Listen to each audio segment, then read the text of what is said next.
Hi friends, welcome to my channel. இப்போ தான் நீங்கள் என்னோட சேனல் ஃபஸ்ட் டைம் பார்க்குறீங்க அப்படின்னா மறக்காமல் சப்ஸ்கிரைப் பண்ணிட்டு பாருங்கள் ஃப்ரெண்ட்ஸ். இன்றைக்கி ஒரு ஹெல்த்தியான லஞ்ச் தான் நான் ரெடி பண்ணிகிட்ருக்கேன். இன்றைக்கி வந்து இந்த கீரை யாருக்காவது தெரியும் அப்படின்னா கமெண்ட் பாக்ஸில் மறக்காமல் கமெண்ட் பண்ணுங்கள். இன்றைக்கி நான் வந்து வல்லாரக்கீரை தான் எடுத்திருக்கேன். வல்லாரக்கீரையை வந்து பருப்பு போட்டு நல்லா கடைஞ்சிக்கலாம் அப்படின்னு சொல்லிட்டு மதியத்துக்கு வந்து லஞ்சுக்கு அதான் நான் வல்லாரக்கீரை தான் செய்ய போகிறேன். நீங்கள் கீரையில் நீங்கள் வந்து இதிலே வந்து புளியை போட்டிங்கன்னா புளி வந்து திப்பையாக இருக்கும். அது வந்து நமக்கு வந்து சாப்பிடும்போது கொஞ்சம் இதுவாக இருக்கும். அதனால் நான் என்ன பண்ணுவேன்னா புளியை வந்து இது மாதிரி கரைச்சிட்டு வானலில் வந்து கொதிக்க வச்சு அதுக்கப்புறம் ஊற்றி தான் கடைவேன்.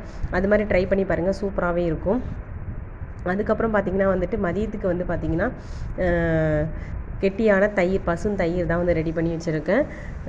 சைடிஷ் பார்த்திங்கன்னா வந்துட்டு முட்டை பொரியல் வந்து செஞ்சுருக்கேன். காலையில் மார்னிங் பிரேக்ஃபாஸ்ட் வந்து ரவா கிச்சடி தான் செஞ்சுருக்கேன். பசங்களுக்கு வந்துட்டு இது ஸ்நாக்ஸ் பார்த்திங்கன்னா வந்து இன்றைக்கி வந்து சாத்துக்குடி ஜூஸ் வந்து ரெடி பண்ணி வச்சுருக்கேன். வாரத்தில் ஒரு நாள் நம்ம வந்து கீரை வந்து சேர்த்துக்கிறது வந்து ரொம்ப நல்லது உடம்புக்கு. இந்த வீடியோ பிடிச்சிருக்கு அப்படின்னா மறக்காமல் சப்ஸ்கிரைப் பண்ணிக்கோங்க ஃப்ரெண்ட்ஸ். தேங்க்யூ.